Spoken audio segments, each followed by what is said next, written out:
It's been a little over a week since Armored Core 6 came out, and I have to say I'm pretty satisfied with it. After beating the story mode 3 times, the campaign itself in my opinion is one of the best Armored Core single player experiences I've personally had in my opinion. From Software has put a lot of effort into taking what they've learned from past games, and really amping it up in the boss fights here.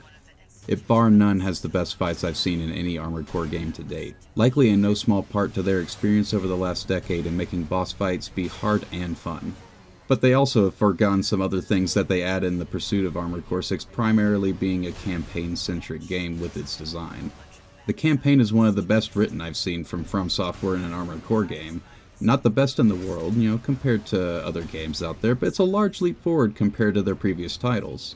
I feel a little duality here, however, with Armored Core 6 having one of my favorite story modes, but it seems like a little lackluster in the multiplayer setup.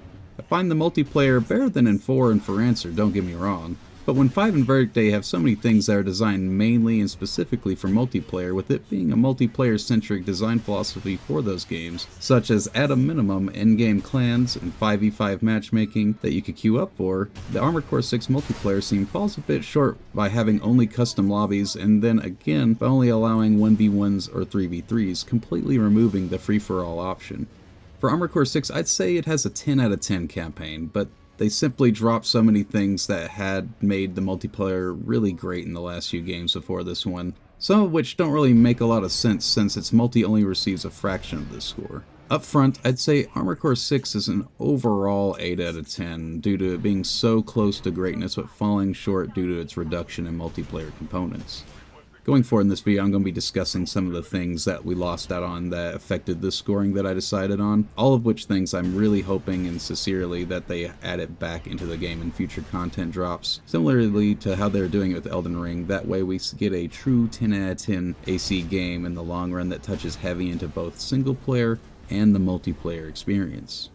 For one, even after removing the matchmaking and territory conquest fights, removing the in-game teams and their dynamic clan rank based off of wins and losses going all the way up to a triple S ranking. What they do leave in the game for us, the custom lobbies, they neuter even further for no real good reason. They firstly lock us into 1v1 or 3v3, not counting all the spectators that you can have in there, so there's no 2v2s or larger number fights. One could argue that this would be a little too chaotic, but I feel like that would be more for the players to decide on their own personal preference on what they enjoy or not, and if it was bad they just simply wouldn't play it as often. They also removed the ability for the free-for-all, as I mentioned before. There was always something about that large free-for-all fight where your only real objective is to survive, and if you kill somebody, you have other people that you're going to have to kill, and you may even get third-partied in your fight. It was a little chaotic, yes, but that was all part of it. Another easy thing that really had no reason to be removed that causes a bunch of head scratching as for why would be the emblems in Armored Core 6 being tied to the pilot instead of the core itself. Having them tied to the AC itself allowed for an easier time showing off your collection of emblems and showing off them to others in PvP, further giving every Armored Core that little bit more of a personal touch and a little more personality. I can't really think of why they would make a change like this, as it doesn't really seem like it would be that hard to implement. Similarly, in the same vein, teams themselves would have their own emblems as well, which in my opinion had its own cool factor. While they may add these things in later, they aren't in the game on release right now, and that's really all we have to work with when it comes to breaking down the game and just comparing and contrasting it to other past titles. As for PvP, I would say it's fairly enjoyable, but I can understand why some fans, specifically those that started in the 5th gen of games, are feeling a little underwhelmed. If you spent any amount of time in the PvP scene over the last week, you've probably encountered some form of shotgunning build, missile boat, or some other kind of meta build, and there's not many different variants that you'll see. A lot of people are basically running the same stuff. Suffice to say, the variety of what's great and what's just okay is pretty scarce right now in this one, at least until we can see how they handle it with some buffs and nerfs in the future patches. Obviously, through skill and practice, you can increase the pool of viable builds, but that's compensating for the variety by just being good enough for it to be less of an issue, and the average player isn't going to be really seeing this benefit.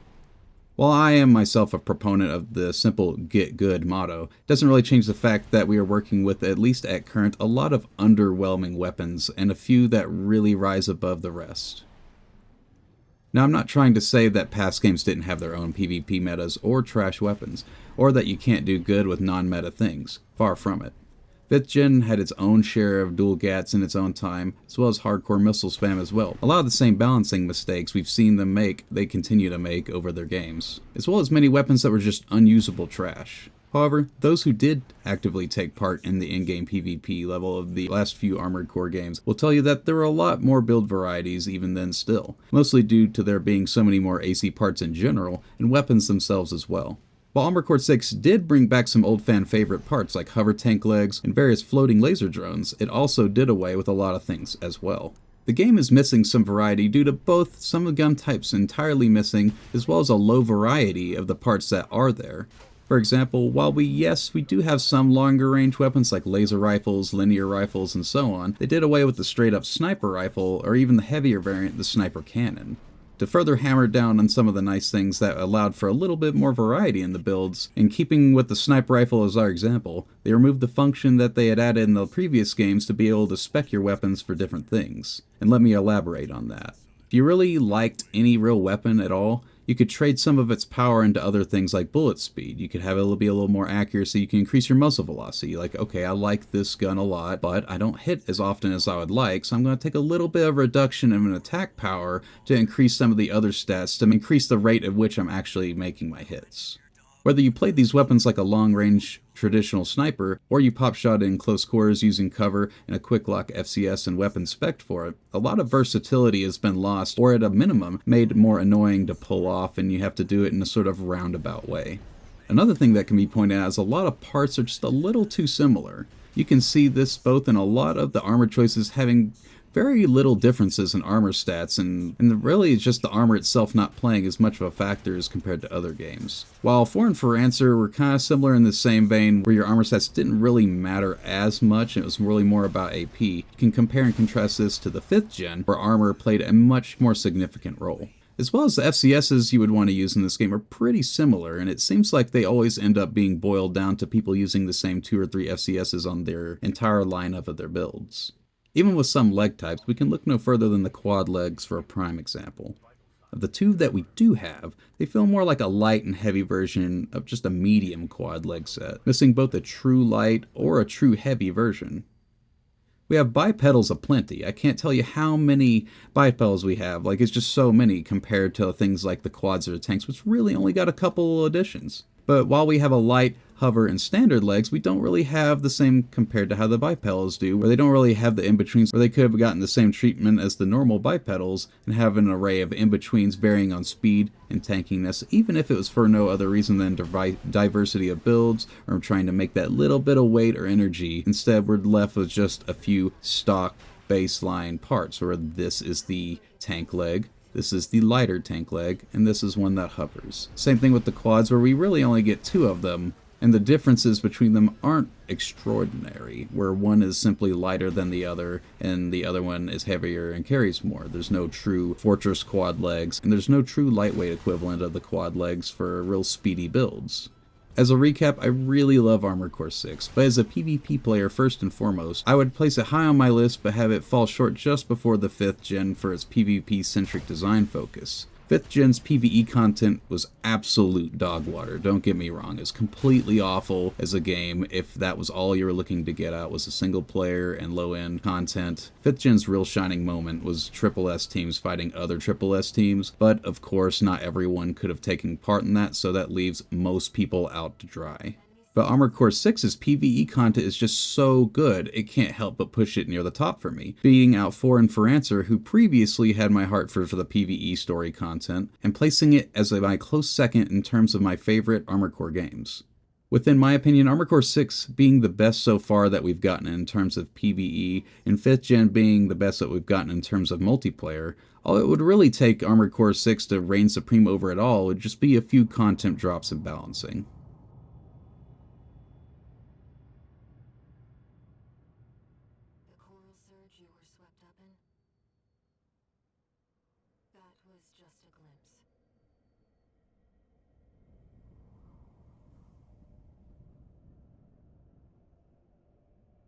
Premonition of the storm of flame that will burn